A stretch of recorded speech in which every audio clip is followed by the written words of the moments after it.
Hi, my name is Nick Biron. I'm the founder and CEO of 360 Insights, and I wanted to start a bit of a new video series, one that really starts to profile some of the things that we've uncovered here at 360 Insights as we've conducted our research and as we speak to end users and vendors alike. One of the first things that I wanted to talk about is really actually one of the things that I have built as the foundation of 360 Insights, which is the changing behaviors of the buying process. If you think about it, it wasn't that long ago where IT really ran the show when it came to software and technology purchases. They were the ones that identified the need. They would then go out and build their solution selection criteria and speak to the various vendors.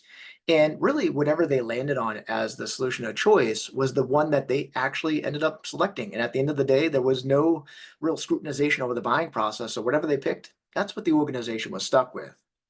Fast forward to today, it is a dramatically different process. For example, here at 360 Insights, we see that a majority of the decisions start with line of business. They're now the ones that identify the need. They will build out their own solution selection criteria, and then essentially they'll start to evaluate the various vendors. And the challenge that we see with that is they enter into the process with the best of intentions, and even sales on the vendor side enter into the process with the best of intentions, but then they end up with these unforeseen hurdles that will elongate the process and create more complexities. For example, IT. IT is probably one of the number one challenges where they will really kind of put up a power struggle around who's going to manage it. Is it the right platform or technology? You get political pushback as well.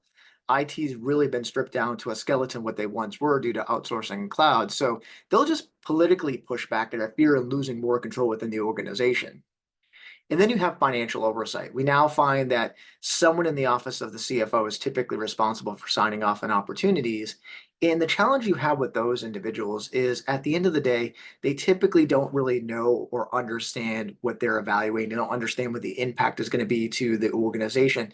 They really just want to understand financial ramifications. How much does it cost? Does it fit within the financial profile of the organization?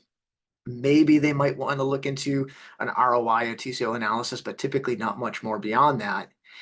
And then on top of that, we're even seeing a lot more executive oversight. Typically now we're finding that there's some type of C-suite sponsor that needs to sign off, and they have their own criteria. They're typically looking at how's this going to impact the organization?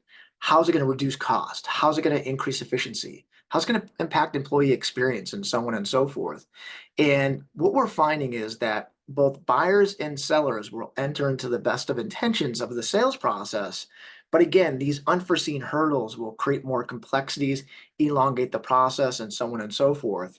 And it's one of the key things that we've really tried to understand at 360 Insight. So in the next video, I'm going to talk a little bit more about what organizations can do to mitigate that risk, because at the end of the day, if you really want to push forth a digital transformation initiative or even just a new software that's going to help out the organization, you really have to put forth some planning in order to make sure it's a smooth buying process. So I'll update this on the next video.